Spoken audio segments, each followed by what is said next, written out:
Welcome back to the show, everybody. This is the Upper Tier Podcast. It is Tuesday. It's Pro Wrestling Weekly. We are back with our weekly wrestling show where we talk about everything that's going on in wrestling. We take a look back at history. We're going to be talking about the Royal Rumble, of course. We're going to be talking about greatest lists as well. And Emma's compiled the female wing of the podcast. We have the men's. We're going to be talking about the Royal Rumble as well. Give our thoughts on that. We're going to be taking a look back at Raw last night. I'm sure there'll be interesting opinion on that. I hope you enjoyed the watch-alongs that we've been doing. Our next watch-along, I think, is SmackDown in 2 weeks, right before the Rumble. I think that's the plan, isn't it? And then we're doing the Rumble, isn't it? From what I can gather. But we've a few bits to talk. We've a few bits to talk about tonight. Namely whether you butter your sandwiches or you don't, which was the main focal point of last night. But we will get into it first of all. So we wanted to start with this. Picked up this story. Moose, of course, not happy at all. Oh, sorry, before we start, of course, I should say subscribe to the channel and all the usual good stuff. Sharon's in the house. Big up, Sharon. Hope you're good.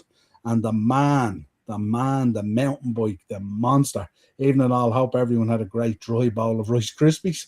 There we go. Sean Mack in the comments as well. Hello from a pair very cold of Sean Bros. For one night at least, the Prince was back. And Baz is in the house as well. Big up, Baz. Hope you were good. Evening, lads. And lady, what's the crack? There we go. Right, so we thought we'd have a quick discussion about this. Moose, not very happy with the critiquing of wrestling by non-wrestling people, if you like. And was kind of making the point that unless you've been a wrestler or involved in the business or have run a successful promotion, you really aren't in a position to be critiquing the business. The flip side of that really is, well, where I'm coming from is, like, if you go out to a restaurant and you get a bad meal, you don't have to be a Michelin star chef to critique that meal and say you've had a bad meal. And you can filter that down all the way down. I think this reaction is basically a reaction of probably disappointment by the crew in TNA to probably not such a good start on the launch of the AMC situation. It hasn't been received very well. It's disappointing. No doubt TNA will fix up. They have the quality there to do it. And the fact that Moose has reacted directly, and I think some of it was directly at JD, from New York, who does a fantastic podcast. The guy's an absolute savage on this podcast, and kind of takes my line as well. 2026, he ain't going to tolerate any bullshit. Just wanted to get people's thoughts on this. Emma, start with you. Critiquing wrestling podcasters, what do they need? How much experience do they need? Have we got a right to be on here critiquing people?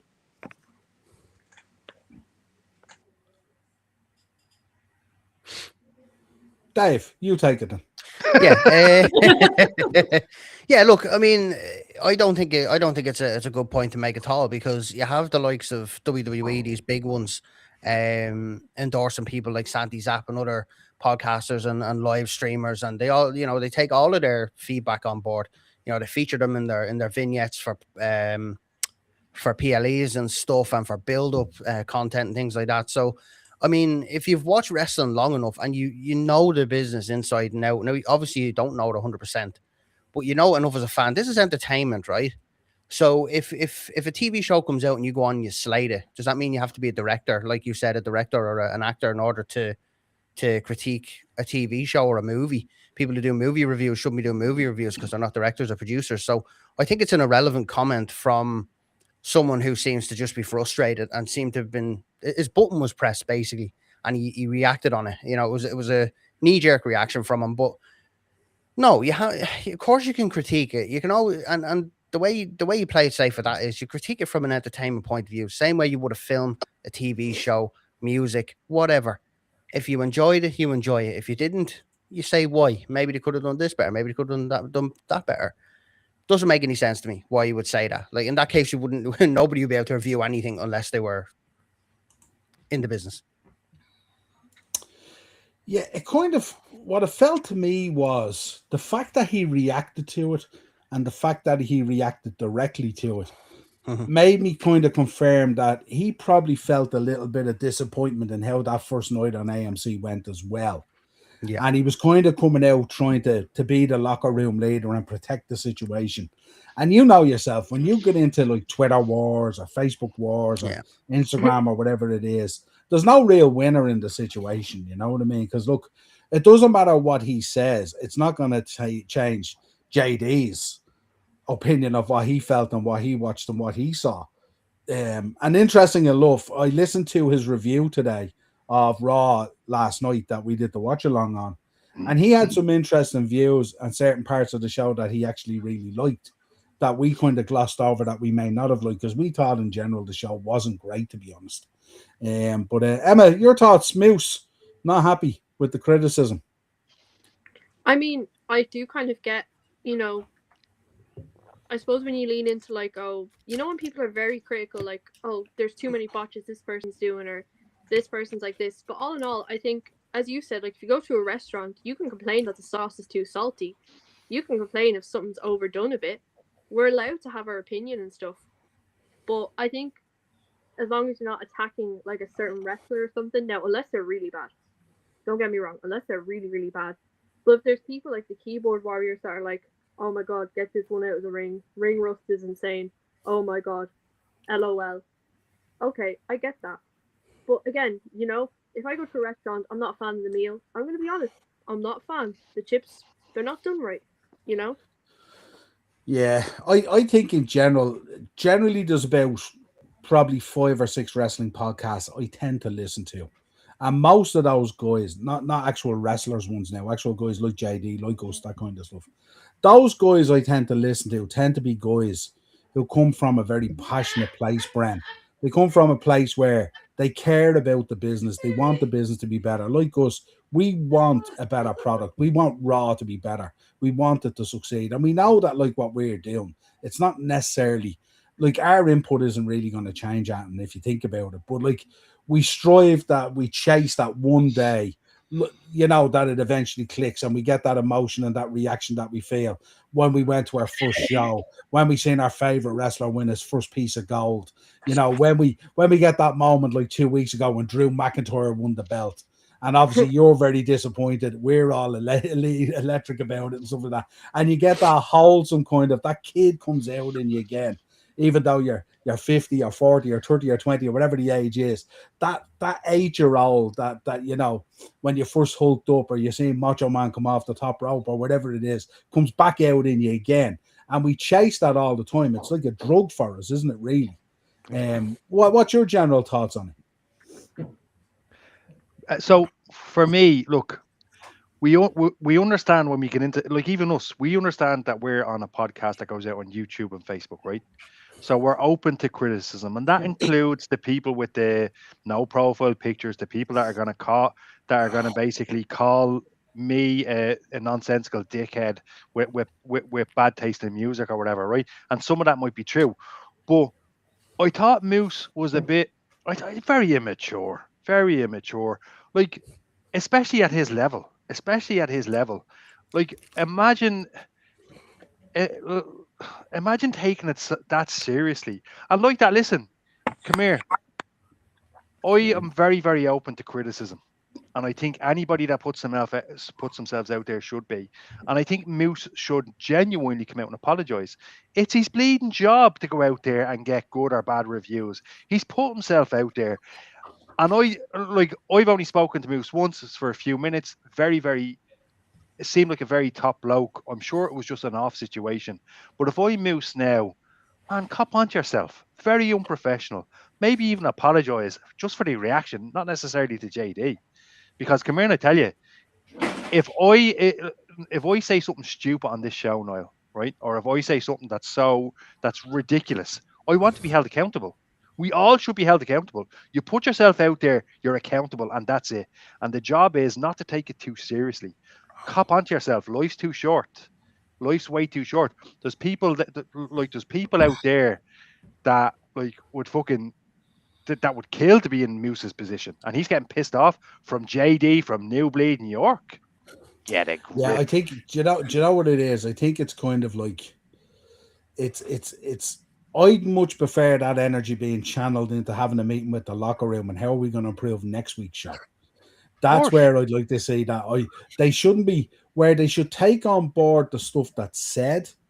They should look at it in a more kind of a critical, positive kind of way to say, okay, this is what people liked and what people didn't like. We come on here every week and we critique WWE, which are the Super Bowl of professional wrestling, if you like, you know what I mean? So, and even they get critiqued. I mean, we'll have harsh words no doubt tonight about Raw last night. And you just have to take them. But I'm not expecting Javon Evans to hit up my ex and have a go off because I have a critical view about what happened or anything else that happened on that show. You know what I mean? It's just our opinions. And I say it all the time. Wrestling is all about opinions. And everyone has a different opinion and everyone sees wrestling in a different way. And no opinion is right or wrong. It's just your opinion. There's two things on that, Niall. There's two things on that, right? Firstly, we're in a group chat, right? And like I can confidently say that out of 1, 2, 3, 4, I did foundation math, so that's why I'm counting 5. Out of the 5 of us here that are on, we don't agree on everything, and that's okay as well. And I can tell you now, right? Sorry, Emma, 2 seconds. If this, say for example, we put this show out tonight and it gets shit on by loads of people, so that's our job then, like you said, to look at that, come into HQ and Stephen's Green in the wrestling shop, have a discussion, what went wrong, what's objective, what's not. I think you hit the nail on the head there. Emma, I'm sorry for I actually cut over you there. What were you going to say? I know you're grand. But as well as that, like, this might be a bit off topic, but while we're on the subject, I think people can't comment too much on what a wrestler does if there's mistakes made or anything. Or, you know, when you go online, you see people, like, even podcasts I've seen giving out, like, geez, they seem very unfit. I don't think unless you've stepped in a wrestling ring that you can critique on someone else's wrestling, because they don't know how hard it is for the work and stuff. Listen, you know, we all talk about Nikki Bella and stuff, whatever. You know, that's all an opinion. But I think when someone's completely bashing how a wrestler works or they seem very unfit, stuff like that really gets me as well, because it's like you don't know what goes into that or how hard someone's worked. You know what I mean? Emma, you work very, very hard, right? And as do people in FFPW. What I suppose the thing about it is, I think personally that if somebody comments on, say, the show I went to OTT, let's just say just because I'm wearing the t-shirt, they comment on Raven Creed, right, as an example, and they comment something along the lines of that, I think that's more of a reflection on the individual commenting.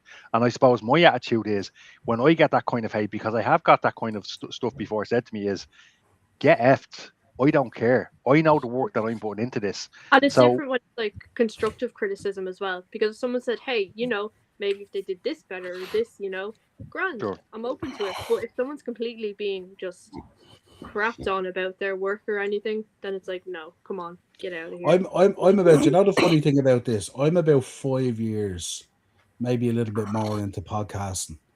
And you know, anyone who leaves a negative comment, I always drop a love heart on it.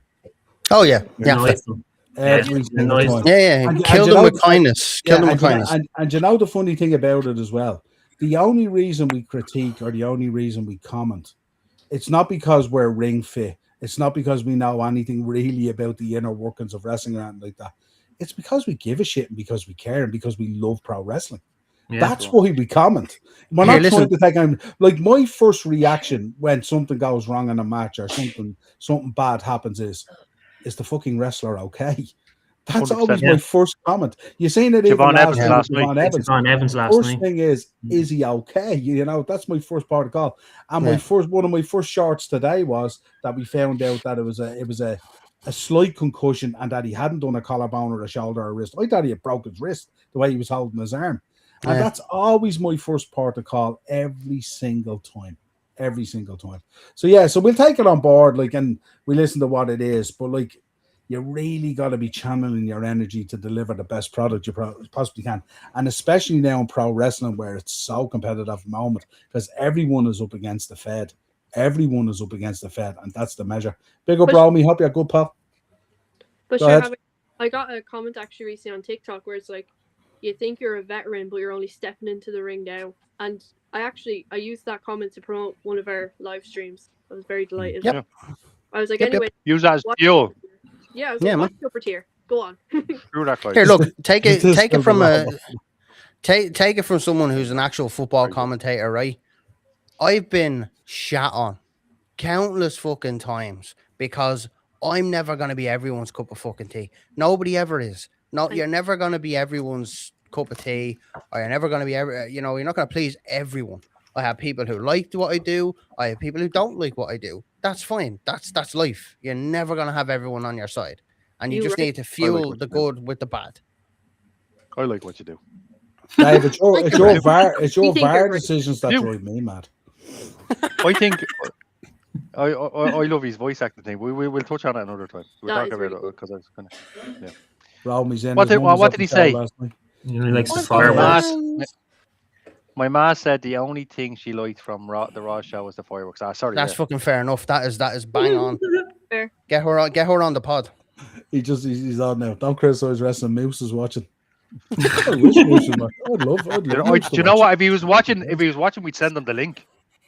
Come on. Not only that. This is a podcast of Moose fans, so he'd be in good company. He'd be in good company. He would. Right, let's have a quick chat about Raw. I don't necessarily want to go, line by line, headlock by headlock. No, we had a watch along last night. This podcast, we had a watch along last night, which was quite enjoyable, but not for wrestling reasons, really. Yeah, it got a lot better after it, actually. To be fair. Yeah. Well, when it evolved into the Field Review Club, then it was much better, wasn't it? Oh yeah. Yeah, it was a lot of fun. Keith, you've been quiet so far. Kick us off, Raw. What? Give us a good quick rundown. Points. I honestly think I don't know what Triple H and WWE are doing at the moment right now. It just feels like they're just going with the flow and just seeing things if they stick or not, because nothing's sticking really. It's shit. Like it really is. It's like a filler show really last night, and it just was not enjoyable. Can I ask Kate? Name the four. Actually, give us a top 5 worst things that happened real quick. You can last night. Just rattle off the 5 matches. Come on, Noel. I thought the Daddy team was poorly booked for turning heel, because like she just like put her leg on the rope and then she just looked at her and was like, well, "That's it." And then we knew it was happened though. We knew it happened. No, but hold on. What do you want? She attacked her afterwards. I mean, what do you want from her? Do you want her to like? It's too predictable, Dave. That attack was so too predictable. Everything's so predictable now in the WWE. Predictable. Well, we knew she was turning bad guy as soon as we seen her backstage. Also, as well, why was Maxine so surprised to see her at her job? She fucking works there. Of course, she's gonna be in work because she hasn't been around for a while. Maxine's been just training with her, but she. I think we're getting our hopes up too high, though. This was the critical point on this. The critical point on this was because Natty hadn't been around and been on TV, and they shot her straight into the heel situation instead of building it over a few weeks on TV. That was the critical point about the heel turn, that it was just shot out there straight away when she hadn't even been around. And listen, we're going to have a conversation about the tag division on Raw. I'm extremely worried about that. It's insane. Is there still a tag division on Raw, is there? Well, if I mentioned the team that apparently is going to win the round robin is the team that hasn't been on TV since July, named after a lovely man's aftershave called Creed. This is insane. This is insanity at a different level. But they're very good. They're a very good tag team. They are. They're so good. They haven't been seen since July. That's how good they are. That's not their fault. Oh, anyway, we did agree on that the other day. But Niall, do you think we got our hopes up a bit too high? Do you know, like last night, you really wanted to see the demon, and then you didn't see it? No. I'm dealing with a multi-billion-dollar company here who should have much higher aspirations than what a guy sitting in North Wicklow doing a podcast has. No, I agree with you. Do you not agree? I'm just asking if you think we are born up. Keith, Niall's one of the points Niall said last night, and I kind of challenged. If you remember last night, I went along the same kind of question, and Niall hit me with an answer that I quoted today. I said, "Yeah, cool, but I didn't spend £400 to sit in that seat to watch a glorified house show. That's it." And the point I would make as well sometimes as well is that don't forget, I've been to a lot of live shows where I have had a great time, namely Mania 25, and I thought it was great. I was drunk, I was dancing to Kid Rock, I was having a great time, I was cheerleading Santina winning the women's battle royal, I was cheering Hornswoggle crossbody and Mark Henry off the top rope, I was cheering all the stuff, but when I went back and I watched it, I felt ashamed. That's all I'll say. But like, I just think, yeah, I think it's when you're at a show, it's different because you're caught up in the moment of the show and the fun and the engagement. You're around a and load of people. all the other stuff. And like you see in some of the clips today, like Balor at the end of the show and singing happy birthday to his mom and giving Punk his props and all that kind of stuff. Those kind of things are nice, but they're not what you're paying 300, 400, 500 quid for. You're paying 300, 400, 500 quid for what happens when they climb inside the ropes and perform. Yeah. And that's at the moment where we have a bit of a problem because you're paying Real Madrid prices and you're watching Tranmere Rovers. No disrespect to any Tranmere Rovers fans, but this is what's happening at the moment.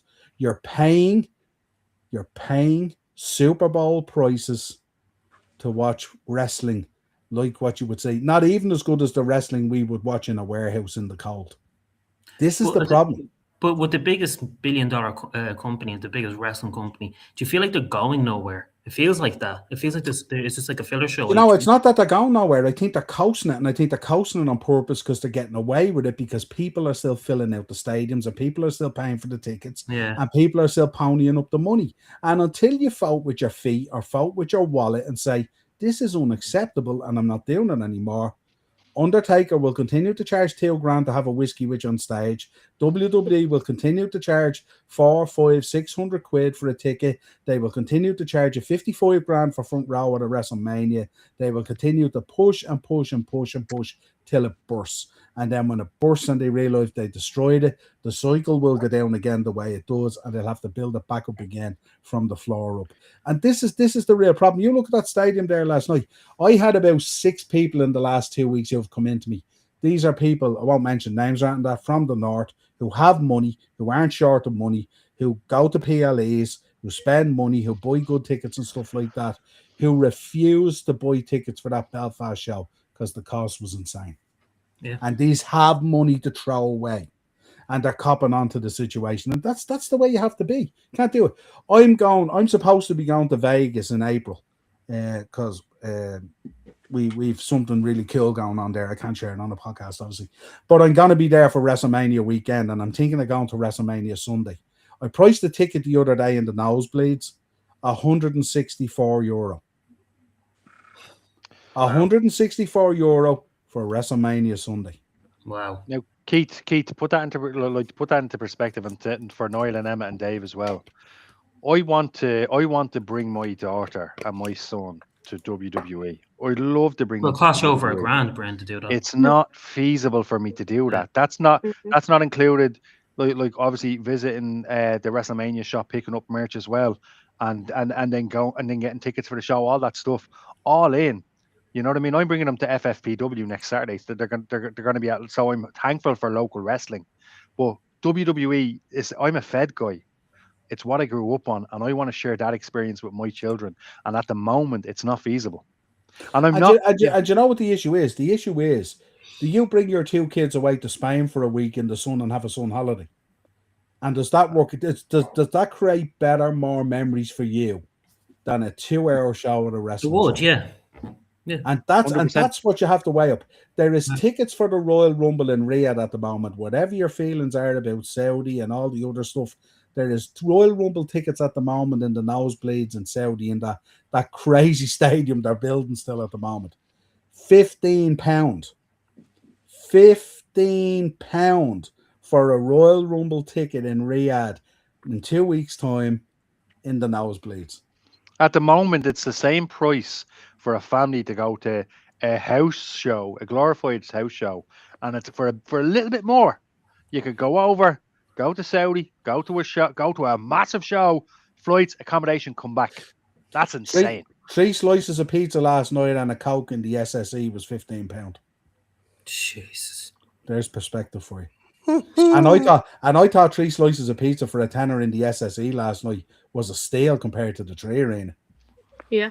Or the Aviva. Did you ever see the Aviva? Burgers in the Aviva. Jesus Christ.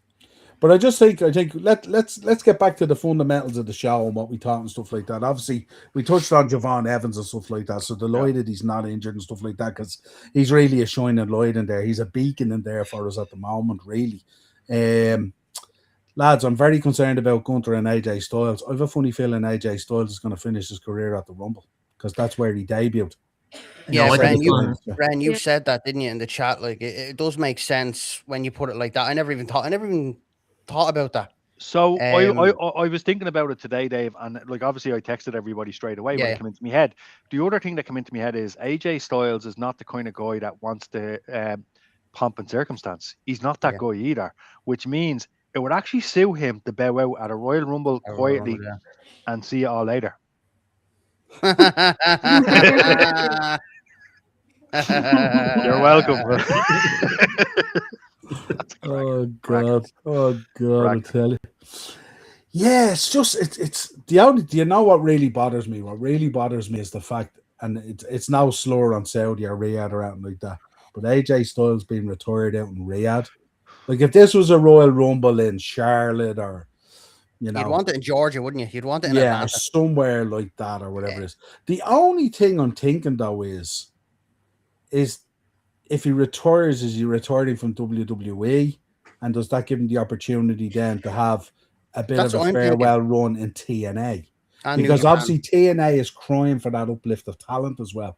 And maybe Yeah. WWE has looked at that and go, if this guy goes over, this Yeah. could be the thing that lifts that whole AMC deal, you know? Yeah. Our I only don't hope know. of that happening is AJ either has to win or it's a no contest. I for him think he's go going to to win TNA. a Royal Rumble. Because his contract is up in February apparently.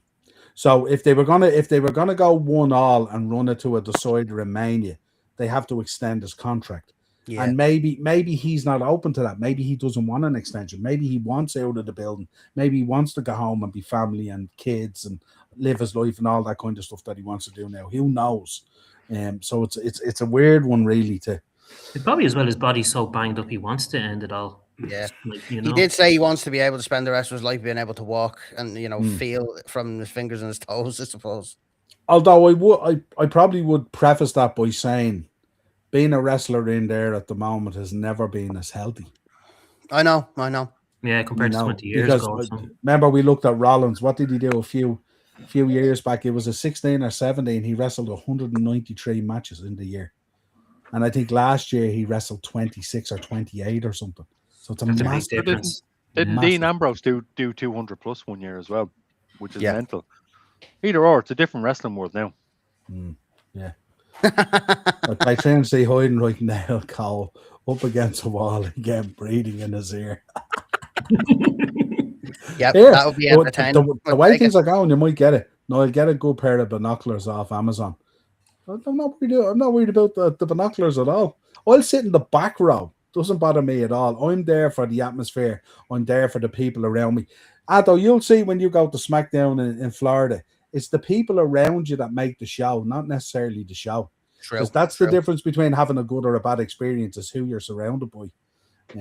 Absolutely. And listen, if you're outside 25 or 44, if you're outside 40 or 50 rows, you're watching it on the Titantrons anyway. You're watching it on the screens anyway. But I just want to say I've done it now and I won't be paying that again. I just want to I want to throw something positive out there, right? About I thought Becky Lynch was star of the show last night. I thought her promo, and I actually thought the match was really, really good. I did. I rewatched it. It was really good. The only thing is her shine was taken away, wasn't it? Because she just exited the building and it was left to Natty turning here with Maxine. Yeah. She was gone. Yeah, so true. like it was like there was nothing there. Like it was just she had retained the belt and she was gone up the aisle and gone. Her promo was very good though. Yeah. And then on top of that, the match was really well. Really no less than what we would expect either. Yeah, 100%. We know how good she is. How did we enjoy the 6-man? I thought it was good. That was fun. That was Yeah, fun. That was a really good, fun match, I have to say. Yeah. One of the rare positive points about Raw, that 6-man was really entertaining. I have really, 3 luchas together like that. Your own. It's only a recipe for. Dragon Lee's very good, I have to say. You know. I thought Logan Paul was excellent, and I thought the booking of the Gold Nooks I thought was electric. I thought on a night what are they? Yeah, I thought on a night where a lot of the booking was a little bit suspect at times. Yeah, I thought the booking of the way that Gold Nooks moved around the 6-man was so good, and they pulled it off brilliantly. But we can't ignore as well the chemistry between Paul Heyman and Adam Pearce it's electric when they talk. It's so cool. There's something there. And one of the things that came out of Raw was bring Breaker back next week. I want to speak to him face to face. I can't wait for that segment. I'm buzzing for that segment. Yeah. So Raw was quite a few positives in Raw after re-watching some of it again today. So I didn't know Adam Pearce was a producer as well, by the way.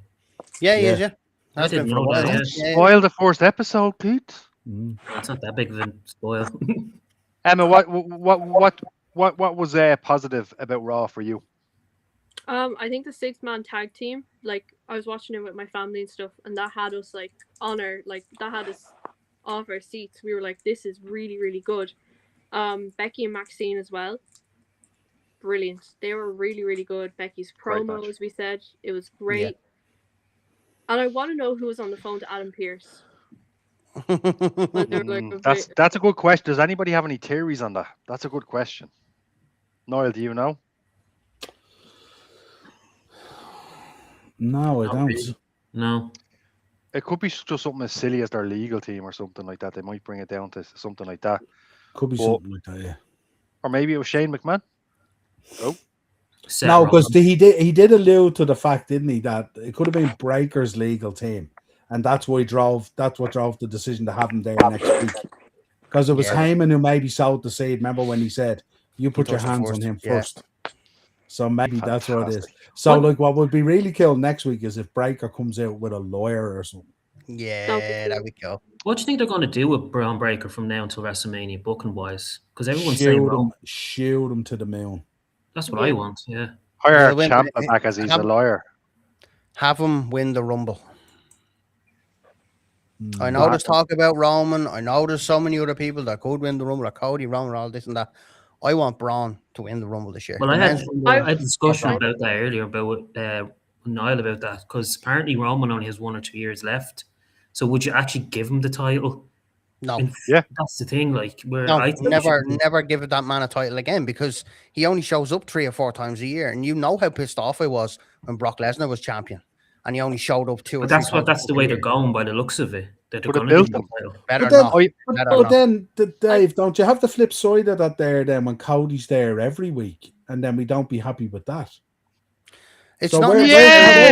Where's the happy medium here? Like, what do we want? Where's the? I think Cody needs to go down to the mid table. It depends on the talent holding the title. I'm not saying that I need it there and defend it every single week, but having the title on the show in general should always be the case. The champion should always be the face of the show. Should always be there, not 2 or 3 times a year when Lesnar was champion, or when Reigns was champion and he's showing up every fucking 2 or 3 times a year. That does nothing, because then Raw is just based on the mid card. You've no upper card for Raw, because what are they shooting for? Just saying that as well, Dave, and say that as well. Go for AJ Lee. If she wins the title, she can't be fecking off every couple of months as well. She has to stay around. No, I agree. That's why I don't want. What say you, Emma? Listen, I have a theory, right? And listen, I'm going away from Braun Breaker and all that. So listen to this. So Elimination Chamber, I think Braun Breaker to win. Elimination Chamber have a match between Dominic Mysterio and Finn Balor. Right? Dom cheats. Finn's away from the Judgment Day. They're planting seeds for Finn to go away from the Judgment Day. Run it back to WrestleMania. Dom versus Finn for the IC title. Boom. Maybe Finn brings back the Demon. Give it a stipulation like a ladder match, or give it a Hell in a Cell, or give it a cage match or something. Definitely.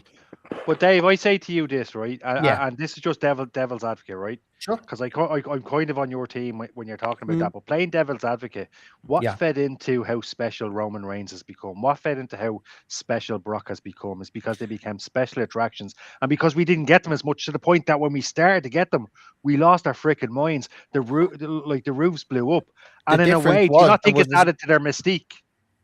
There was a storyline carrying Roman. The bloodline went on for 3 years. Whether Roman was there or not, there was the Usos, there was Solo. There was a story to carry that on. It was attached to something. Brock won the title and fucked off, and we had no idea what he was doing, because he wasn't involved in any story or anything like that. So while Roman, at the time when he was champion, the big attraction for that was, yes, okay, it was Roman, but the big thing we were all sucked in by was where's this bloodline story going? You had the little, you had the little estuaries of Kevin Owens and Sami Zayn then going in, and you had all this stuff that you could put the Usos in with Sami Zayn and Kevin Owens as a main event. You don't need Roman for that because he's involved in the story anyway.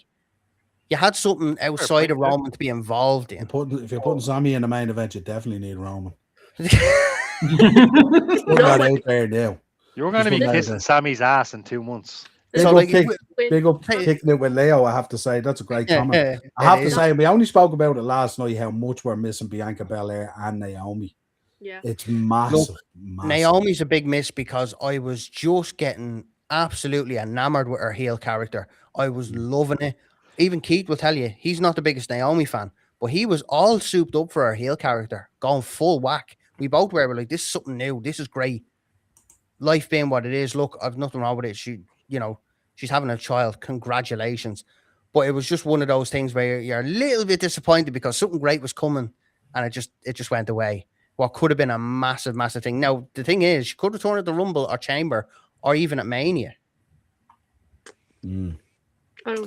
But listen, Sami Zayn to win the Royal Rumble, have a match at WrestleMania. No. Kevin Owens comes back. Boom. I'm on this one. No. That's good story, though. I'm all on for that if Kevin Owens comes back and screws him out of the belt. That's the only way. I don't want to see Sammy win the Royal Rumble. Good God, yeah, no. Sammy to win. No. Sometimes I feel like you don't like good wrestling. I swear to God. I wonder. He's stale as hell, Bryn. He needs to just go away. So remember, the Royal Rumble isn't necessarily about good wrestling now, is it? It's just about being clever. It's about bringing back brother love every 5 or 10 years. It hasn't been about good wrestling since Kofi spots and John Morrison spots. But let's not pretend Sammy doesn't have great matches every time he's on the card, because he does. He does. His wrestling matches are excellent. You can't critique that. Brilliant. His character added 2 seconds. His character added to the bloodline in a way that freshened them up very quickly. That was 3 years ago, Bran. Not from a wrestling point of view. It was only from a promo point of view where we want him to break the boys' characters when he was trying to make them laugh on camera. Well, I just don't think Keith is feeling very UC right now. When it comes to Sammy, no, I don't. Does Sammy have good wrestling matches? He does, yes. But the problem with him is he's so stale. I'm bored with him. He's just the same. You're bored with him. But hang on. You were on board with a guy pretending to be dead for 25 years. But you're bored with the guy that puts on a good match every week. That's a difference. That's a difference. How is that? I'm sorry. You know what? Undertaker changed his gimmick like 3 times, but did the same 4 moves. What's Cody done in the last 5 years? But the same fucking thing. What has Cody done in the last? Cody's cut some of the best promos we've seen, put on some of the best matches. Cody has been an absolute. Do you know you're short of licking his arse, honestly. How am I licking his arse? He's not watching. Cody doesn't know I'm saying this. I don't have to say this about Cody, and that's the beauty about this. I don't have to. I can look at this. I can look at this objectively, and I can tell you now. Cody Rhodes in the last 5 years has been better than the Undertaker in the Undertaker's WrestleMania streak. How about that? He does 4 moves, adds a power bomb to his moves, and gets on a little moped, and then he's a hero. Come on, listen, I'm an Undertaker fan, but don't sit there and tell me Cody's a lot of bollocks, because that's wrong. You haven't. No, seriously. No. He's genuinely not shit. You said it. You just said it about Sammy. You said it about Cody. I'm not having that. They are 2 legitimate performers, and all you can say is, well, they're shit. No, the favorite wrestler's the Undertaker. Cody Rhodes. Cody Rhodes.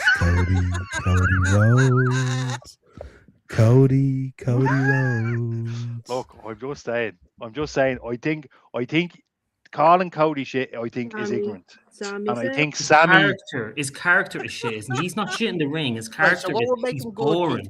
Reinvent Cody first, Keith. What would make Cody entertaining for you? I mean, this is a genuine question I want to hear your answer to.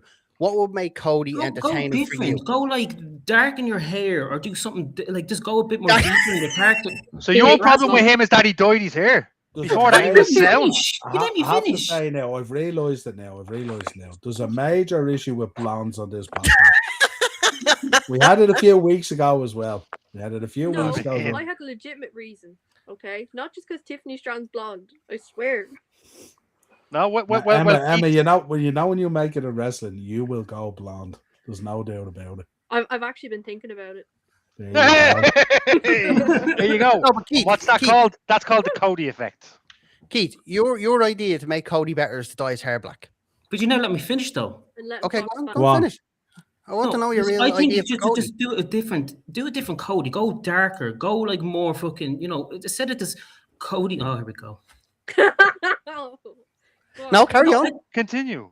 The I world just- is watching. I just don't like the way he's doing things at the moment. He's just too stale. He's just too So bland. forget about what you don't like. Tell us what you want him to do. Yes. Tell us what you want to see from Cody Rhodes that you become a Cody Rhodes fan again. What's Like, missing? I don't know. Like I know You're in the creative now. This is Unreal Season 3 here, right? So you're in the creative realm now. We're Wait. booking Cody Rhodes for the next 6 months. I'll be Triple H. What do you want to happen?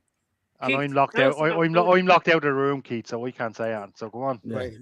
Everyone Brent's be mute. Brent's the Everyone be road mute. dog of this situation, yeah? Everyone mute. Everyone mute. Look, I just want him to be a bit of a more darker character. Like, just have a bit of edge to him. That's what I'm looking for. I just feel like it's just kind of the same Cody we're seeing every week. And I don't want to be in the title scene, the WWE title scene. I agree with what Niall was saying. Put him down to the IC belt or something for a bit. Just develop more characters down there, like Javon Evans or something. I'm bored with him being in the title scene. That's what I'm for the last God knows how many years now, 3-4 years. That's fair. I know you're going to disagree, Brian, because you're a big Cody fan, but fair enough. But like, we're not going to agree with everything. I think Brad would be quite happy to see a darker heel Cody Rhodes actually with a bit of I depth. would. I don't think there's I would. anything wrong with that at Keith, all. what you said there isn't wrong. If Cody does that, we all know he'll do it well. He has no issue doing it well. But unfortunately, I do disagree with you. I think he's on fire as of late. He walked out to a chorus of boos last week. By the end of that promo, they were on their feet and they were cheering him. And that's the Cody effect right there. Because that's a man that can read a room. That's a man that can change the atmosphere. So and do you that's the think man he you should want? be face and heel combined together in a sense? That doesn't make sense. It does, because Stone Cold was kind of like that. Stone Cold was really an a face. anti-hero. Stone Cold was an anti-hero. There's So a difference. okay, so that's clarification, right? Maybe I'm open for it, but either way, I'm just happy with what Cody's doing now, and I just think it's mental that people say, "Oh, he's terrible." Objectively, he's bad. Objectively, you're wrong. There's no wrong or right in wrestling. There's no wrong or right in wrestling. Dave, It's all opinions. It's all opinions. Dave, the chant was that he was banned from Japan. That was the chant. Oh yeah, Logan Paul is banned in Japan. Yeah, Vince was on the phone. You looking for his name? Yep, I'm back in there. I can't even get to tell you a story. 2K27. I agree with Brian Pearson. Heyman is quality. The only thing I enjoy right now. yeah. It is fun actually. It is fun in fairness. Brilliant. They do have good chemistry. The Brand boys of beef. English absolutely Brand love Roman Reigns since 2021. Dog shit before that. That's a brilliant comment. Hey, Meister. Phenomenal. The day they took the belt off Reigns, WWE went downhill. Reigns every week made the title more prestigious. but he wasn't there every week. Well, So he was Romy- back then. He was. Yeah, back okay, then. yeah, fair Well, enough. Yeah, well, fair enough. Are you saying he still should be champion? I think No. you'd have a complaint. I don't think we'll ever see that again. We On the are road. going to be having a constructive conversation about Jade Cargill later. Yeah. A I mean- very positive conversation, to be honest. My feeling about Bianca, just to touch on Romy's comment there, Yeah. I have a feeling they've kept Bianca off TV so long because they're doing what had needed to be done for a long time. I think they're repackaging Bianca. Same thing they're doing with LA Knight. They're keeping them away from TV. They're letting people kind of just forget about them for a little minute, and then boom, the new gimmick comes back in. I think Bianca has needed a gimmick change and a freshen up for a long, long time. Could I think I've Mac never is a felt massive I've never felt more for a wrestler today as I did for LA Knight, and I'm not going to spoil Unreal, but boy, Jesus, that poor chap. I actually heard what happened. I'm not at that episode yet. I only watched the I'm first not- episode. I'm not- I'm Finish it only- all, Niall, did you? I'm only on Huh? the tour. Did I'm you only on the finish it tour. all? Did you? No, I didn't finish it all. I had it playing in the background, but I did zone in on certain things because I'm a very big LA Knight fan. I have a feeling I'm going to be very more pissed off with Paul Levesque after I watch that, but I'll let you know when I watch it. Yeah. I'm only on episode 3 at the moment, so that's next week's job. You know what? Speaking of gimmick changes, I have to admit, after last night's Raw, CM Punk, listen, bit stale. I said what I said. Whoa! Fudge. Hold on a minute. Pipe bomb. Pipe bomb. Who's got pipe Hang bomb? on. Wait, Hang on. where's Hold the on. microphone? Hold on. Yeah. Front center, there you go. Everyone mute. Mute. Everyone mute. Promo's coming. Okay, promo's coming. Listen, I think we see the same thing CM Punk does every single week, every single championship, every single gear. And if he wants to keep his contract, continue his championship, they need to do something new. I know he's the good guy. I know he's stepped away from the heel and stuff. But again, it almost comes off as just stale. And I get he's the biggest superstar. He's my favorite ever. But this is constructive. I just think it needs to be completely new. It's been great having him back. But right now, it feels like the same thing week in, week out. Even some of the promos, I don't know. So do you think Wow. he should turn heel then? I would love to see him turn heel before he leaves. Do But also, you know I what? think there's almost Wow. a hint of arrogancy as well, in my opinion. See, I think he's at his best when he's heel. That's just Diet me. yeah, but you want everyone to be heel, But- though, Keith. Is there any face No, like I'm that? not saying that, Dave. I'm But saying he's as well great as as a heel. As well as He that, really You is should great go as a heel. darker. as well as that, his name is CM Punk, right? He's lost that whole thing. He's lost his whole touch with what his character is. Yeah, he's If you Diet watch all Pepsi of his Phil. work, What is his character now? Now that we've touched Exactly. on it. Straight edge. it's Old straight man edge. Phil. He's No, lost that no, whole- no, but it has to be more than that. You can't just rock up and go like I'm straight edge in 2026 Exactly. or 25. Back Mm. then, Need a it bit was more a than good that. character, but now know? it just feels stale what he's doing. I don't And they think need we to can kind of- We can't really define. CM Punk is CM Yeah, Punk. He's difficult kind of one. like his own. You can't I- really. He's kind of like a more positive Roy Keane. I But knew he's this. still I knew this was coming from Emma. Right. I knew this was coming from Emma today when she wanted Balor to win yesterday. I Bren just versus listen, Keith in a street fight at FFPW. Get your tickets now. I'm here. Emma, call Kate. You get that set up, yeah? Bren versus Keith. I'll Emma's, do it. Emma's booked in to get the Pepsi covered up. no, listen, he's still my favorite of all time, but just my opinion. All right, that's Okay, interesting. all right, I that's didn't, fair. I didn't That's see fair. that coming. I didn't expect that. Wow. Very Okay. Right, Bon. But the rest of the podcast is shite now because you know what the Feds like. They drop a bomb like that and then the rest was terrible. Anything else to add on Raw? Anything that anyone wants to add? Nah, terrible. Look, I think. Look, I think we named the main positive bits anyway. Yeah. So I think we can move on from it. Okay. Probably, Bren would probably take a swing if this conversation was in person. Now, I like to think, Keith, I looked after you today based on last week's and the week before's discussion. Because Stone Cold tops this list. And we had a big debate about this a few weeks ago. Who'd be number one on the list? Didn't we, Brent? And Brent, your boy is down in number. Brent, your boy is down in number 8. No, I would say John Cena should be above Bret Hart. That's just me. But One Well, he should be. yeah, He should be. He should. One spot. He Brett, should be It's about. a travesty seen as an 8. He should be in 7th. What the He hell should be- is that about? He should be 8 spots higher. He should be 7 spots higher. I did foundation maths. Forgive me. He should be number 1. Big up, Hello, Steve. Stephen Dillon. Hello. Hope you're good. All right. What do you, Steve? Absolutely. Can you make it bigger, Niall? That's what she said. Give over. Right. Let's have a look. Oh, I disagree. mean, Look, I can rearrange that top 3. at least The Rock is on it. it. What's Well, Triple H doing there? Get that fraud off the list. Agreed. oh, be careful now. Oh, I don't know. So You know the look, score. It's not the same without the game. but I know what I said about John Cena being the number 1 of all time. But actually, Hulk Hogan is the foundation of what we have today. There's no getting away from that. Cannot get away from that. Which means by default, by poll, number 1 should be Hulk Hogan. Number 2 should be John Cena from an overall business and longevity standpoint. That's my opinion. Here's a better view on this, folks. Let's take it this way. Let's forget the ranking, right? Let's forget it's ranked. Is there anyone who should be in this top 10 that isn't in this top 10? And if they are, who comes out?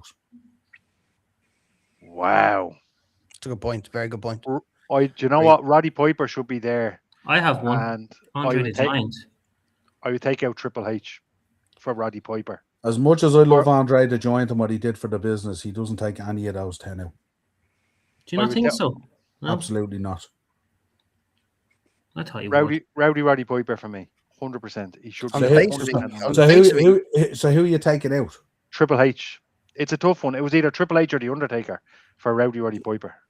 Well, you're definitely not taking The Undertaker or Triple H out for Rowdy. And no, let me explain why. Because Hulkamania is not as big without Roddy Piper. I wholeheartedly believe that. Without Roddy Piper being such a strong bad guy, I don't think we get it. Are you sure that's Hulkamania, or do you mean WrestleMania 3's main event? Yeah, good point. I mean the foundations of Hulkamania overall. I mean WrestleMania 1. I mean the lead up to WrestleMania 1, the war to settle the score. And I think that's the foundation to everything we have today. The MTV, the entertainment. And I don't think you can ignore that. The MTV and the entertainment, like when WWE. What's MTV? Oh. If that's the foundation, that's after going away pretty. Right, I'll give a hot take for you all. I'm taking The Rock out. Okay, who are you putting in? Bruno Sammartino. See the welfare. I mean that in a nice way, Dave. Sorry, but I just disagree with you. No, Rock is being taken out. Bruno Sammartino's going. Why The Rock though? Of the other ones. When I look at his career overall, right? You talk about Cena and you talk about all these guys that are on this list and the longevity they had and how long they were in the business. When you really look at it, The Rock wasn't in the business all that long. Now, he did have a massive impact. I'm not going to deny that. You could say that about Stone Cold either as well. I suppose there's the difference between in the business and around the business. Yeah, I suppose. Yeah, okay. Look, his dad was, first black tag No, team but you know champion. what I mean? Like, even though he's gone away and he does Hollywood, he still dips his toe in. He's still involved some way, Yeah, probably a little too much for my liking nowadays. But I'm looking at the rest of them going, he's the only one for me now, personally. This is just a personal take that I could take out of there and put Sammartino in, because I just believe Sammartino was the precursor before the Hulkamania, when it was a territory, when it was the Northeast. That guy carried the whole of the WWF on his back. I have 7.5 years. I have one. I would take out Brett and I put in Randy Orton. Oh, good show. Good show. For Randy Orton, not for taking Brett out. Randy Orton, yeah. Yeah. I don't know. Who do you take out, though? Who do you take out for Randy, though? He said Brett. Yeah, but I'm not agreeing with taking Brett out. So you would take Rock out for Randy Orton, then, would you? Or are you going somewhere else? No. That's not a bad shout. To be fair, I'm being genuinely serious. That's not a bad shout either. I think The Rock, when it comes to wrestling, too Hollywood for me. Not in it long enough compared to the rest of the guys on this list, and there is others that should be in there instead of him. But again, that's just my take. So Dave, do you not think The Rock is one of the best speakers of all time? Think of The Rock concerts. Think of the 100%, yeah. The Rock, think of him walking through. The Rock is one of the best speakers in history. He's in the top 3. He is not even in my top 5 wrestlers of all time. The guy was awful in the ring. He had 5 moves like Cena, and his punches were woeful. The guy wasn't a great wrestler, but he covered up the cracks with his talking and his personality. Big up Bonkers. Great to see you again in the chat. Yeah, that's a great shout, actually. It's very hard to predict Sammy at the moment, because if he wins the Fatal 4-Way, he's going up against Drew. If he doesn't win the Fatal 4-Way, he goes into the Rumble. And does Sammy do anything this year at WrestleMania, or would it be next year in Saudi? Oh, God. That's the long game. The long game, like Triple H likes to do. Yeah, the long game. Yeah, there we go. Romy's going. Would anyone else take anyone out or put anyone in? By the way, Keith, who would you take out and who would you put in apart from Randy Orton and Bret Hart? Emma, what's your choice? Well, sorry, I just showed Josh the list and he said it's the biggest old head list ever. Old head list. Because personally, I take out Bret Hart and I put in Randy Orton. That's okay. We wouldn't be watching wrestling without most of them, though. I know, but like, would anybody put Kurt Angle up against any of them? Triple H. In terms of wrestling ability, yeah. Yeah. Mm-hmm. I'd put Kurt Angle up against any of them. But from a full package point of view, I mean. Well, I have one actually. What about Kane? No. But he has longevity. He's like he did everything in the business. Who? Mick Foley. I Mm, think Yeah, you're I big mean, into Mick there's Foley. an argument to be made there, I suppose. Yeah. There is an argument, but listen, just my opinion. No right or Yeah. wrong opinions, folks. There's a few lads on that list there that had very good careers on the back of Ricky the Dragon Steamboat. Yeah. Yep. True. So it's Would you put Dusty in there? Chris Jericho, Dusty Rhodes, great show. Chris Jericho, Dusty Rhodes. I mean, this is really hard. Again, as an opinion-based idea, I've no problem with you putting anyone in. Just tell me who you're taking out. I'd love to and- put Eddie and in. why. I'd love Well, to put Eddie in. that's no problem. You put Eddie in. Who are you taking out? Because you've taken Brett out already for Randy, so you can't You take a another Macho Bret out. Man, wouldn't you? You take a Macho Man, Keith. See, Macho Man was very good as well. He was excellent. Yeah. But he's the only one that sticks out for me that you take out of the top 10. That isn't already Bret Hart or Triple I H. mean, nobody's mentioned Eddie. I'm not going to mention the other guy, but nobody's mentioned Eddie. Eddie was heartbreaking. Eddie was gone way too soon. The career that would have been if he had been around, my God, like And also had a stellar career up to that point. oh God, yeah. Like Think about what if he you did. watch any of his WCW matches in the cruiserweight division, my God, how far ahead of their time they were. You know when we talk about Drew, how Drew went off and found himself again and developed himself again and came back in. Eddie in Guerrero ECW. is the epitome of that, isn't he? Yeah. Can I ask you a 100%. question though? The Ring current of Honor. Ring of go. Honor, ECW, especially ECW, actually. The current crop of talent that we have at the moment, do you think any of them will get into the top 10? I know Roman would probably, but do you see any of them getting in? Bob Braun Backlund. Breaker. Yeah, I see most of them getting Keith. Jacob Yeah. Fatu, like you said, Emma there. Braun Breaker. We're talking about eventually, though, right? Yeah. Look, if you're looking at prospect, like if yeah, you're looking at prospective all-time greats, you're looking at Roman Reigns, you're looking at Seth Rollins, you're looking at, CM Dean Punk. Ambrose. See, You I'm are don't- now. I don't see Seth getting in there. Again, You don't see Seth. Seth is the modern day Shawn Michaels. I just don't see 100%. it. do you know what I would say? I think this is again another one of these lists that kind of Oh. triggers where we kind of need to break it down into errors because we're doing a lot of people a disservice, and Jimmy that's Wang that's, Yang, sorry. that's the problem. I love Jimmy Wang. Yeah. Yang. Jimmy Wang. Yeah. For those of you who said Owen Hart, I am wearing the t-shirt. Owen Hart forever. Woo! Mm. It's so. How do we? Here's a question for you. Seeing as Owen Hart came up, yeah, I knew Dino Jimmy Wang Yang. When we were in Vegas, we were looking up Jimmy Wang Yang's party bus. That's how bad. That's how bad we are. That's how Look at bad this. we are. I would have gone. I would have This been on that. Mark's come in with Owen Hart. This is the level of support we have, huh? Talk 2 to me seconds. Look at about this. Quality. Where do I get my one? Hold on a minute. Where do I get one? Where do I get one of them? Right. What was Mark saying? Owen Hart. That's a great. Who would you take out for Owen Hart though? How do you rate Owen Hart to Bret Hart? Here's a question for you. Technically better, but didn't have the amount, in my opinion. Now, technically, he's a better wrestler than Bret Hart, but didn't have Technically the- better. I think he's Yeah. better on the mic. As than in, Bret. technically like not technically as in like, oh, he's technically better. As in, from a technical wrestling standpoint, I thought Owen was better. I And would Bret. argue that Bret. Yeah. I would argue Bret was the better Mm. wrestler. Owen was a good wrestler with a better Owen- personality, Owen lacked and he had more of it. the promo skills. Owen lacked the little bit I of disagree. it. His promos were so good.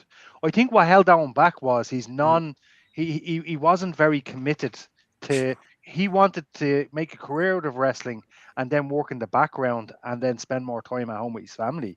And I think that's what held Owen back. But Owen was funny. Like if you listen to some of Owen's promos, he was very funny, Dave. Deadly serious. That's my opinion. Like I don't actually think Bret had a thought- personality compared to Owen Hart.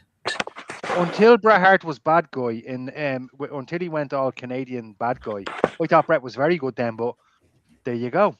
Yeah, that was it. But even before then, when he was cutting the promos in the US and he was slamming them, but Heel I think- Bret Hart never really sat well with us as fans, did it? It No. felt really weird because Oh, it he was didn't the feel Rocket, like, it didn't he feel was the like you were Rocket. turning a guy heel. It felt like a guy was abandoning a fan base, really, wasn't he? Especially when he started really oversticking the Canadian versus American thing. But he was only a bad guy in America, Niall. When he came over here, he got cheered, and when he went anywhere else in the world, he Oh, got there's cheered. no deal. And he acknowledged that. He acknowledged that as well. Mm. Cody. No. I think again, it's too early. certainly his place will be on the top 10 list, but I think we will have to define it down by errors. Listen, think, the yeah. women's list is a bit. I don't know. No, I've That's got a it. top 10 for the women already. I have a top 10, but the one I found that's not anyone's opinion is a bit. I don't know. Right, well, kick us off then on the women's one because we don't have a slide, so we should chat about it. Take the Okay. men's one off whilst we're doing it then. I think that's the... Okay, so this is from just a report. So number 10 we have Medusa. Okay. Number 9 is Bianca Belair. Number 8 is Asuka. Number 7 is China. Number 6 is Bailey. Number 5, I do not agree with, is Sasha Banks. No. Number 4, Lita. Number put 3 is Niall to Trish sleep. Stratus. No, I'm trying to focus on what's being said. That's Number all. 2 is Charlotte Flair. And then number 1 is Becky Lynch. So how would you change that, Emma? What's your... I would what have would be China your top way eight? up higher.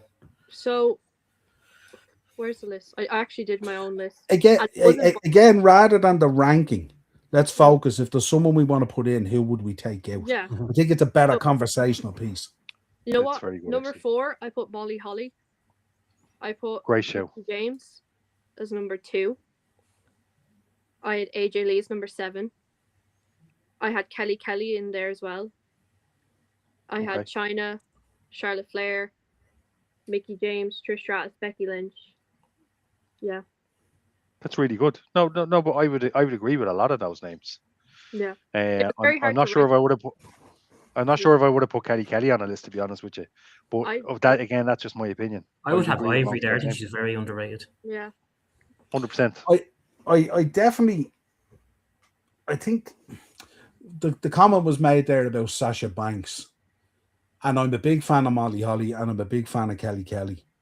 But if you're going to include them on the list, Sasha Banks has to win before them, regardless of how you feel about her wrestling, regardless of how you feel about her collecting belts, regardless of how you feel about AEW.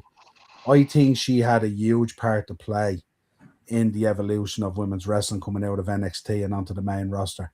And she is, as Bren says, and I know, Bren, you don't agree with this, but I think she had a big part to play in what you call the foundation of where women's wrestling is today. I think it's really, really important.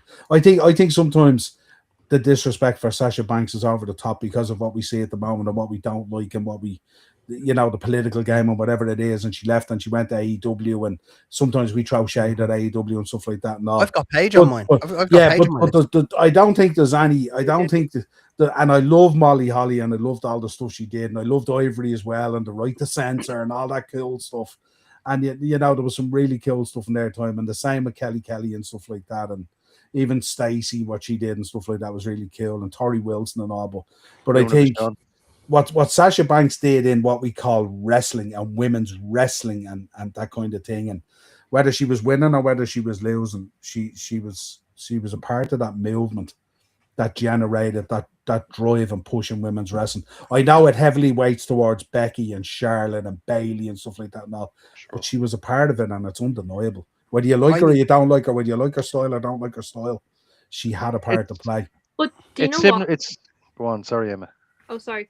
It was actually very hard to even rank them because I just put a lot of names on here, and you couldn't even rank them because each one had their own story.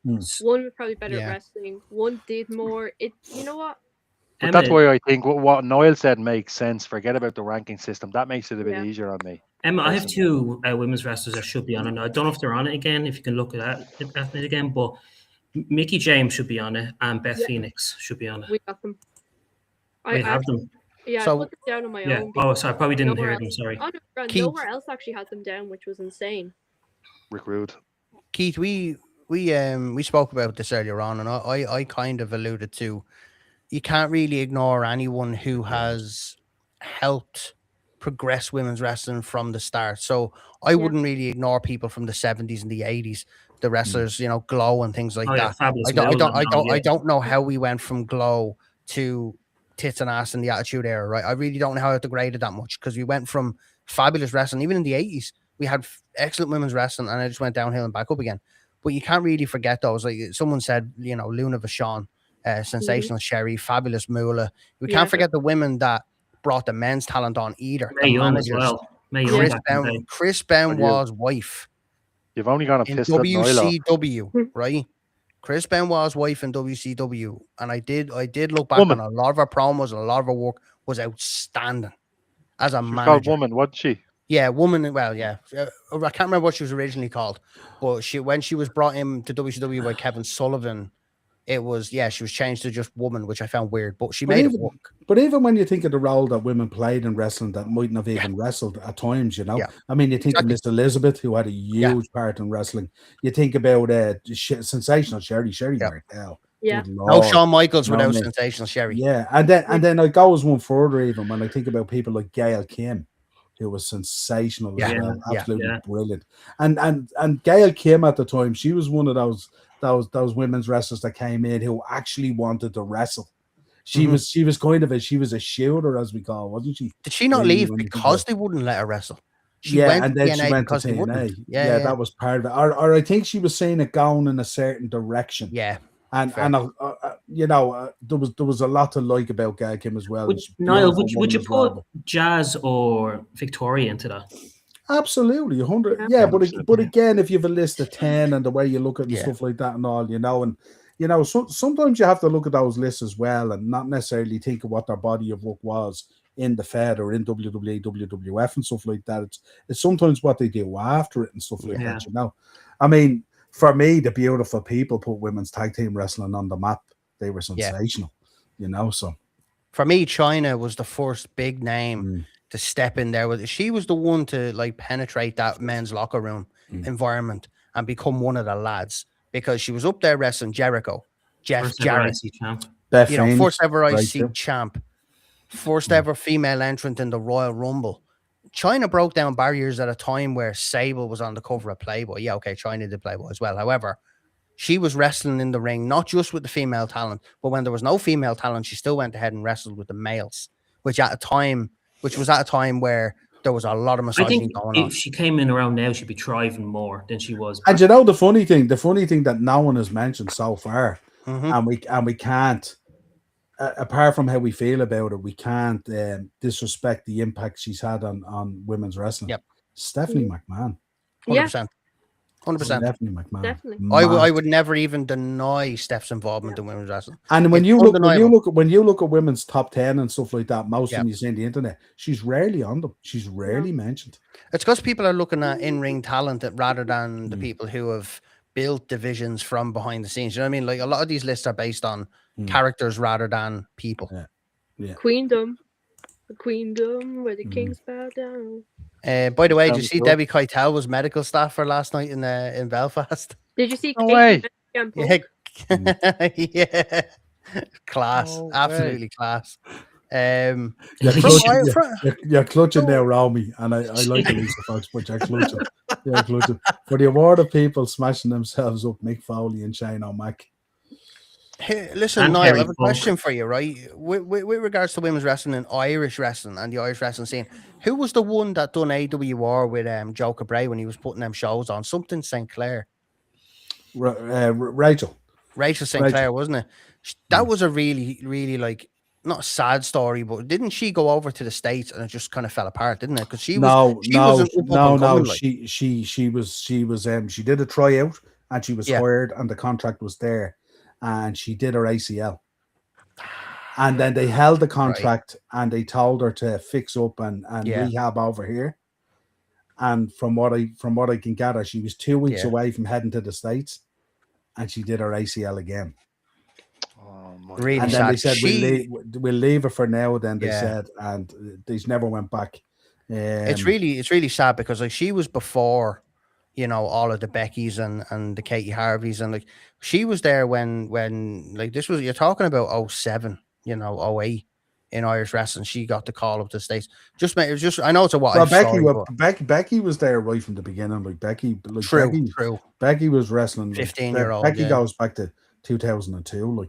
Like way before Rachel broke in and stuff like that. You know. And brother what's the girl's name? There was a girl who.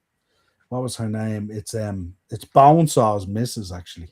Yes. What's her name again? And I can't remember. she was one of the first women's wrestlers because she Yeah. was in IWW at the time. That's right. That's right. And it was really, really difficult because at the time IWW and NWA didn't kind of recognize each other. There was always that kind of barrier.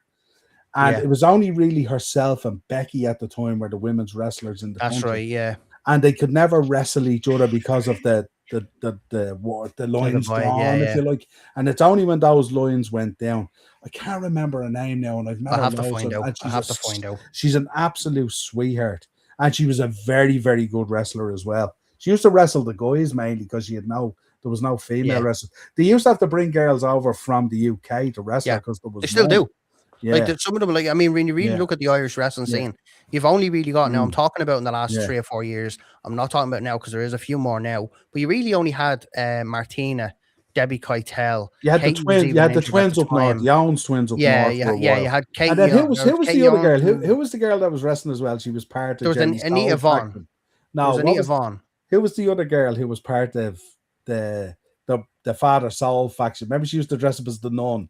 The Nordy girl. Yeah, the fucking nun. She was very good. She's a sweetheart as well. She was really, really good as well. Yeah. Her character work was insane during it was so good. She was so dressed as a nun. She couldn't be further from it. Like it was insane. So good. Yeah, it was really we look at all these as well, even in the I just wanted to bring this up because there is a like the history of women's wrestling in the Irish scene is so amazing when you look back on it and how little wrestling there was in Ireland at the time. IWW and CPW were really the only ones you had. And even then, you're looking at maybe 4 shows a year. It's mad when you think back to that time that if they had broke down the barriers and worked together, how powerful Irish wrestling would be today. Oh. Again, we talk about the what ifs. But anyway, I'll leave my talking there. Right. Let's see then. And I'll make it bigger for you as well. What do you think of this? This is Royal Rumble returns. Should the Undertaker not be on there 7 times? No. Oh, I would have the King of Returns. My favorite. The fact that he's on it once is enough, to be honest. My favorite is John Cena's one 2008. Just for everything about it was just brilliant. The timing, everything. So my favorite, 100%, is going to go with John Cena. So I definitely have that as number 1. Do you know what ties in really well at the moment? And I only noticed it today watching Unreal. And again, not to give too much away, Naomi's return was brilliant. Unbelievable. Very good. Yeah. Unbelievable. And I think what was the big Alexa Bliss actually on the WWE one? Alexa Bliss was voted number 1. Her return. But I have to say as well, remember Edge's return. Remember the pop for Edge's return was unbelievable. Insane.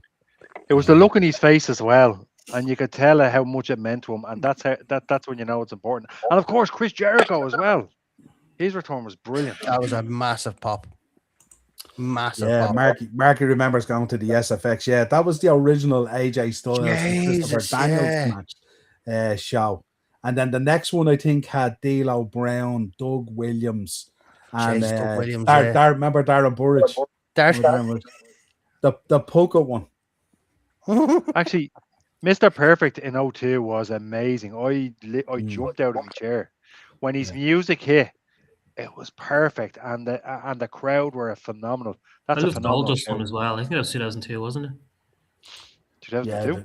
Yeah, the Hardy Boys WrestleMania return was cool. That was a big one. But it was a WrestleMania return. So to see the New Day fanboying, it was just amazing. Even the way they led up to that, it was just brilliant. They had as much to do with the pop as the Hardys returning themselves. Remember the documentary where Jeff Hardy shouting in the RV and Matt saying to him, "Shut up, people will hear us." It was so cool. It was so cool. And then you see them with the black hoodies on running up the back staircase and man's going, hurry up, we've only got 2 minutes to get to the gorilla position. And you know how big these stadiums are, it was really class. It was really, really, really, really cool. I can't really remember any outside of that, to be honest. Trying to think now. I think other than Mr. Perfect and of course Roddy Piper, I was delighted to see him there. But the real standout ones for me is obviously Cody, John, Edge, Chris Jericho, and Mr. Perfect. Cena's one was very cool. One was very cool. The pop. Was that the one where he had his head down and his arms over his front and stuff? Yes. I think Madison Square Garden. Am I right? Was he wearing the black and orange jersey as well? Yeah, Was it? yeah. Yeah. You had the gridiron, Very cool. No, you had the gridiron t-shirt on. Hustle, Yeah. loyalty, respect, and the Just orange gridiron, the square Head around it. down. Mm. That little smile. Triple H's reaction as well. Sold it brilliantly. Yeah. No, sorry, it Diesel's was an orange return. never give up t-shirt. That's what it was. A never Yeah. give up with the Diesel Royal chain link Rumble fence. return. Beep beep on the truck. That was kind of cool, to be fair. That was kind of cool. Brennan returning to our screens this evening. Here we go. There we go. I thought Trish Mr. Stratus in Perfect. 2018. Becky's last year. Yeah. Yeah. Cool. Somebody said the Hurricane returns in 2018.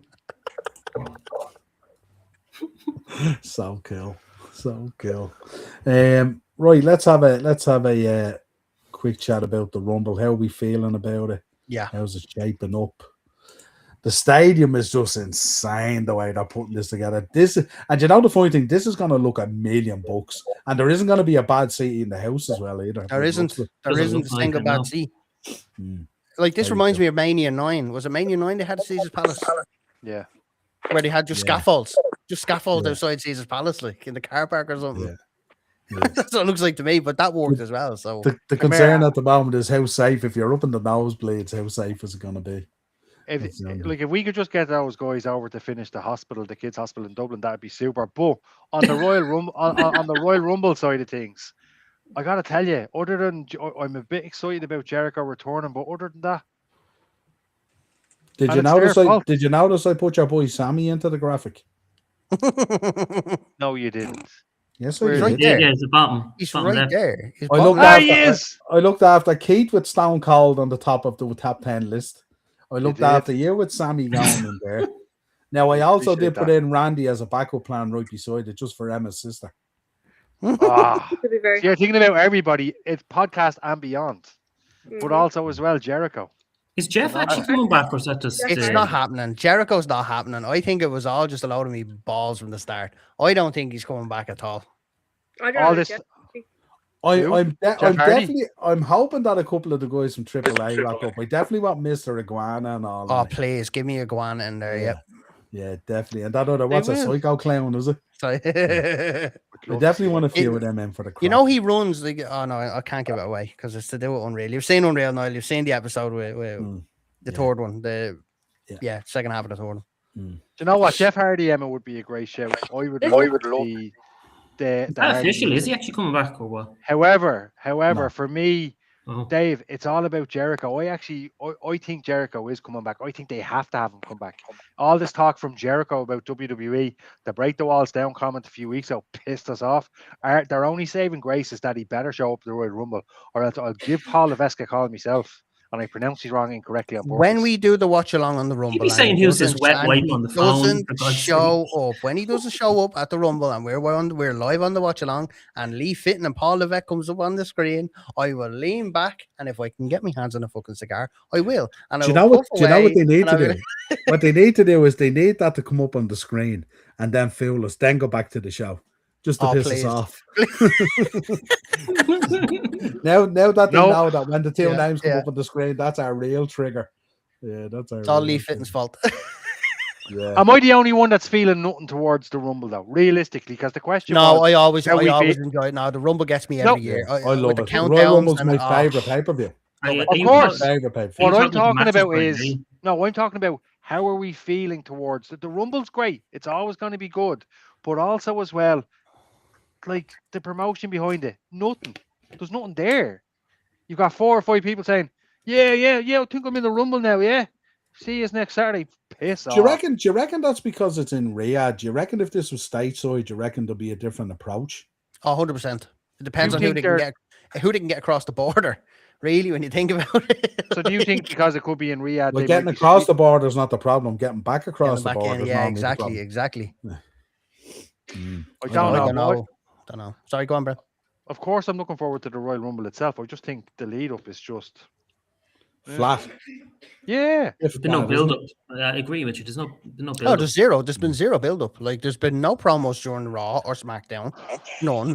You think they'd have a little camera going over the building of the stadium saying, we're getting ready, the stadium's being constructed, making a bit of a buzz about the fact that they're building it from scratch. This is a custom new stadium, era. blah, blah, blah.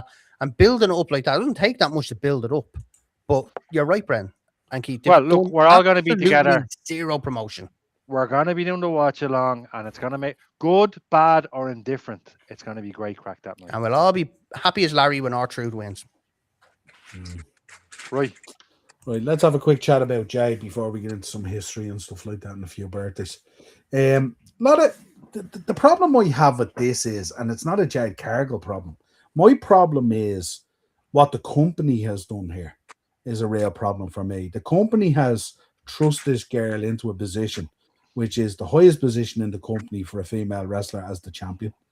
And she clearly wasn't ready. And I don't like that throwing shade the way they've done this as well. Like, the company is kind of sitting back, happy to let the narrative be, oh, you know, they're going to use other people's reasons for changing this situation when they clearly knew this girl looks $1 million. She is improving. She's trying really hard to do her thing and stuff like that and all. She looks every bit of a champion. But we know when she climbed through the ropes, we know there was a gap there, if you like, in terms of knowledge and stuff like that and all. Yeah. And from a safety point of view, that does cause a problem. But for me, it's the company here that's sitting back allowing this narrative to roll down the hill like a snowball coming down a mountain. Okay. And I think that's the real problem for me in this situation. I'm going to play devil's advocate here right now. I'm going to play devil's advocate. So Jade comes in off the back of what could only be described as a pretty decent run in AEW, right? She wanted to go to the next level. Fair enough. But when she got there, she did nothing to progress in the ring as far as we can see. Like, WWE gave her time down in the Performance Center to get better, to get ready for what did was they really inevitable. though, Dave? Yeah. They gave her plenty of time. She was in there for months and months on end. They did make videos of it and stuff like that. Yeah. She remember before they unveiled her, remember, she had spent 3 months in the Performance Center as far as I know. I mean, they gave her the time to step up to what, you know, from going from AEW to WWE, right, this is what we do here. This is what we're going to do. So they gave her all the tools and all the training she needed. So putting her in that position that she technically should have been ready for, given she was the biggest thing in women's wrestling AEW at the time. Right, we've got the hottest prospect from the other promotion. Now we need to build her up to make her into a WWE attraction now. And I think she was given the time. She was given the tools. You know, as other wrestlers have done, if you're unsure or you're stuck, pick the brains of those around you. Like, do your homework. But she seems to only care about the camera being on her. Now, maybe I'm wrong there, right? But every time, like, she loves being in front of the camera and she's playing up to it and all. But you should really care about what you're doing in the ring as well. You want to look $1 million, as you say, Niall, in the ring against these opponents. You want to make yourself look like a superstar, not just on camera, but in the ring. And you know, the thing about it is, and Emma can vouch for this because she's going through it as well, the dedication you need to achieve a certain level and get to a certain position. I wonder, does Jade, looking at AEW and the stepping stone then into WWE, I wonder, and this is just me surmising, it's just opinion, so don't hate on it. Yeah. And I've mentioned this before, I think, the brain and conversations about Jade. I wonder, did she see the step into WWE as being like The Rock, the step to Hollywood? Road to Hollywood. And is her heart really set in the acting and the Hollywood and the stardom and stuff like that? And really the toe is just being dipped into the wrestling as a springboard to that. Well, here's the problem. If she's going for that, Niall, right? You have to remember, The Rock and John Cena had successful wrestling careers and were top of the bill at everything they'd done in the WWE before they went to Hollywood. She's only in the door. Same with Batista. Yeah, but the thing about it is, I would say she looks $1 million, and she looks every bit of what you would want on your movie poster if you were doing like an Expendable 6 or whatever it is. She could be that badass in there and pull that off and look the business. Agreed. But and I don't think need that in the ring. No, I understand that, but what I'm saying is, it's like as if, you know, when we talk about people who, you know, and I don't mean this in anyway, but you know the way we talk about people who turn down WWE contracts, and we think the WWE contract, if that's on your CV, that can be a springboard to so many other avenues in life, not just wrestling. So it's not always a good idea to turn down when the big guy comes calling. You know what I mean? That's the time to look at it and go, okay, I may not feel I'm going to get to, I'm not going to be an Addy Neidhart or a Beth Phoenix or whatever it is. But what I'm going to do is I'm going to do the best I can in there to get as much out of it as I can to give me the ability to go off and do whatever I need if this is not going to be for me. Because it's not for everyone. And sometimes it takes people a couple of years to find that, you know what I mean? And maybe that's a case in this, but my concern really, and I said it at the time when they thrust her into that position, I said, this is not a good idea, and this is going to expose an awful lot of stuff. And I kind of feel for the girl. I really do feel for the girl because she's in a position now where, you know, I look at the way she works in the ring and stuff like that and all, and I don't think she gets the psychology of the business. I don't think she understands the telling of a story. That's and a we great did show. say that, and we did say that she was probably going to be booked a bit like Goldberg and stuff like that, where it's just squash Great after show. squash after squash. But like if you look at the way things happen in matches, and you really see the ability of a wrestler when things don't go right in the ring. What can you do on the fly? How can you correct things? How can you fix things up? Because inevitably things will go wrong. That's the nature of the business. And that's where I think she gets a little bit lost, because everything she does is a power move, looks $1 million, gorilla pressing girls, all this other stuff she does. But it's the headlocks and the wrist locks and the arm drags and the leg drags that tie it all together. That isn't there. And But She that's can't why sell. She can't sell for and people that's either. She can't build the hope spots. Like she can't. the selling point part of it might be a case that's being driven by the office saying you don't Maybe, sell yeah. for anyone. You're supposed to be the monster here. You're supposed to be Maybe, the yeah. awesome Kong. I think the You're reason is supposed that to be she's the too green, China. and this is the reason You know? for it. I don't think it's even a greenness thing. I think it's really. I think what it is some people get the business and some people don't, and you'll either find that out very quick or you won't. But- Or you're like, you know, some people we talk about second generation and third generation have been around it all their life since they were in nappies, so they understand the wrestling business inside out and the telling of a story. I'm not sure she understands that bit of it. I think she's a powerhouse. I think she looks $1 million. I think she's everything you would want a champ to look like. Mhm. But I said it before, and I said it about Karrion Kross as well. Has everything there to be a superstar until you step through the ropes. And then that something is missing when you step through that ropes. You know that Eddie Guerrero when he stepped through the ropes, you know, that intensity, that understanding that the green light is on, it's time to go. This is how we knit this together. All that kind of stuff. And I think that's really missing. And that's why I wonder is it doesn't matter if she spent another 3 years in the performance center. Is she thinking in her mind, this is my step now to potentially Hollywood or movies or whatever it is, and not necessarily the wrestling business? I don't know. maybe. Emma, what do you think? Jay Cargill, what are you thinking? See, I agree, because when I'm watching Jade Cargill, obviously, I'm not a big superstar. I'm not. Listen, I'm just a fight factor at the end of the day. But there's something that you learn from day one that she cannot carry through in matches, which is one thing that I'll watch it and I'm like, how are you not, doing this correctly? How does this look kind of off? And as you said, maybe your heart just isn't in it, because one of the first things you learn is wrist locks. You'll learn just the basics of it, and it's almost like the basics just aren't there because she's focusing on the bigger picture. But in reality, when you go there, it almost needs to look smaller. That's always what you're said in the ring. Make it almost look smaller, which is like a little like kind of secret thing. But again, like I am a fan of her, and I do think as well it's partly the company that she, creative and stuff. But again, it's almost like she needs to go back, refresh for like get an injury, refresh, and come back. It's kind of my take on this. Brad?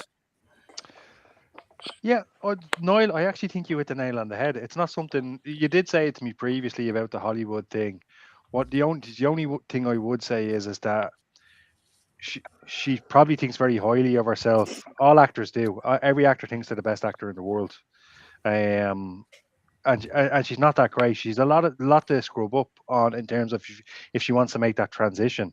So I do think she should be given the wrestling a bit more of a bash if that is indeed her goal, particularly upping herself in the personality section, because at the moment, like I said to you the other night, and I didn't mean it, I kind of said it out loud. I was like, oh Jesus, don't give her the microphone, please don't say anything.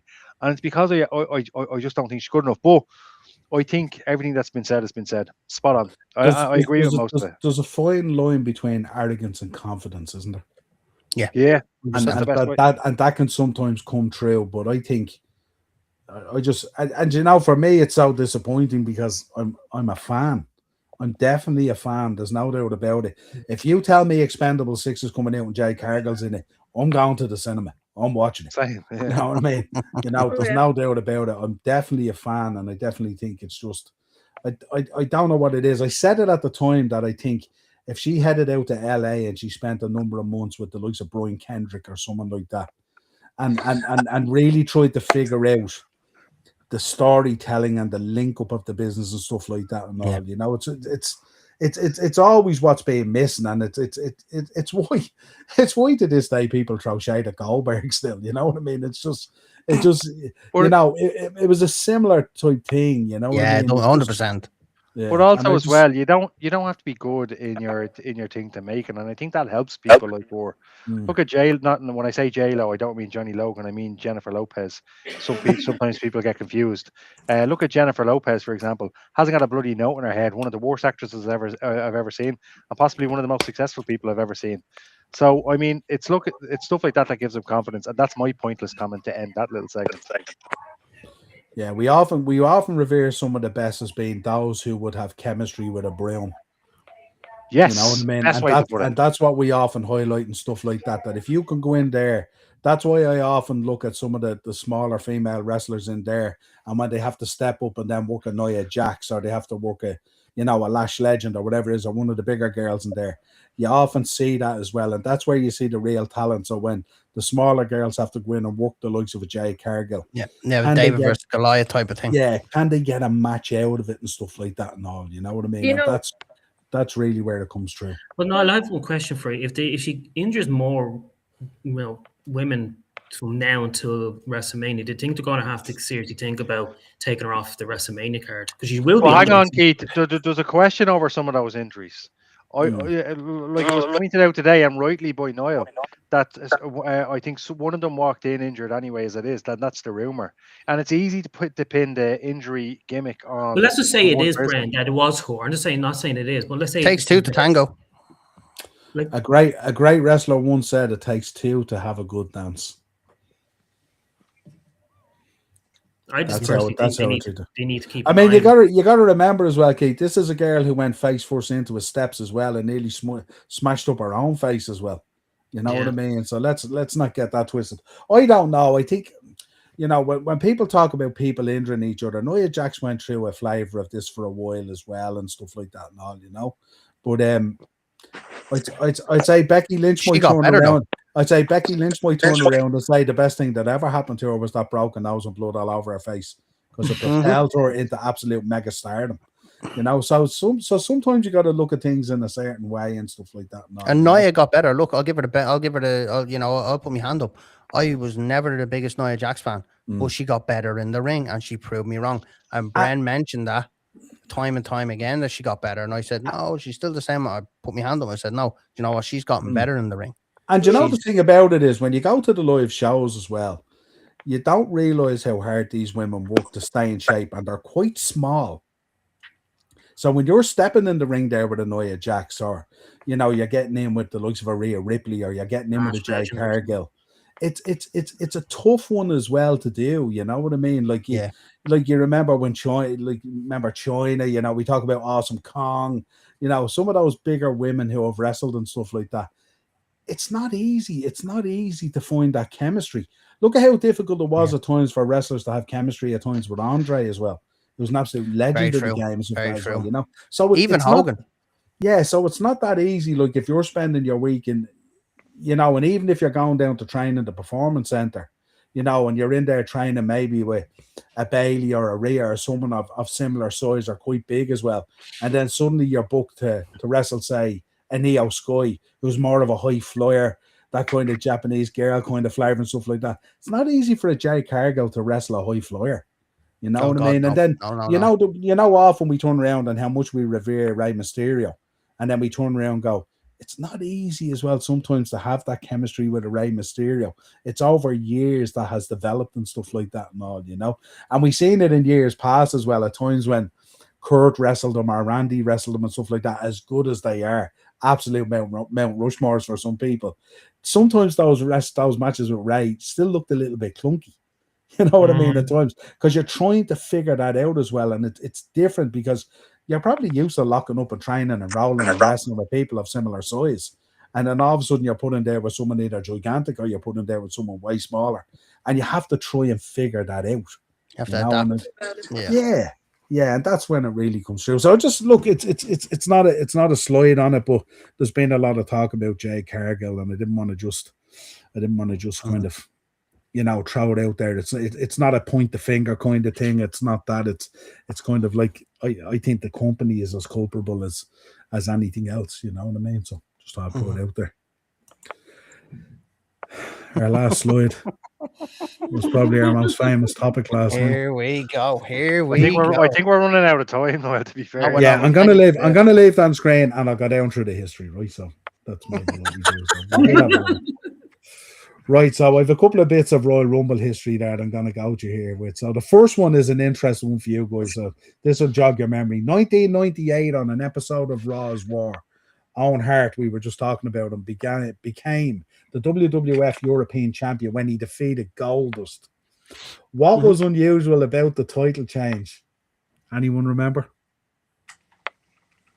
It happened with a disqualification. No. Sorry, say that again, Niall. Sorry, what was it? Owen Hart defeated Goldust in 1998 on an episode of Raw's War for the WWF European Championship. If I told you that the champion at the time was Triple H, would that jog your memory? Triple threat. No. If I told you that Gold was dressed up as Triple H for the match? Yeah. Would that jog your memory? Would that jog your memory? There you go. You remember. Slaughter was the commissioner at the time. He allowed Goldust dress up as Triple H to take his place because Triple H was faking the injury and didn't want to have the match. I remember that, yeah. There you go. 2002, the Phillips Arena in Atlanta, Georgia, played host to the Royal Rumble pay-per-view. The Rumble match itself was won by Triple H, eliminating Kurt Angle for the victory. The match also saw possibly the most talked about Rumble elimination in history. Keith, you should know this one. Dave gave it away. When the man Maven, the tough enough rookie, eliminated the Undertaker. Is that the same Rumble that they sent Dan Powder into orbit? No. Or is that was 03, wasn't it? Yeah, that was 03. That was the next year, was it? Remember Bob Holly got him and he nearly landed halfway up the ramp. Jesus, that was insane. 2014, future WWE Hall of Famer and newly minted Hollywood star, soon to be the Marge Simpson of professional wrestling, Batista made his return to WWE for the first time since 2010. I think, was that the night he came out with the tight white trousers? That was Batista, wasn't it? That's when he eliminated Roman Reigns, wasn't it? Yeah, that was Batista. He declared his entry for the Royal Rumble, a match he would later go on to win.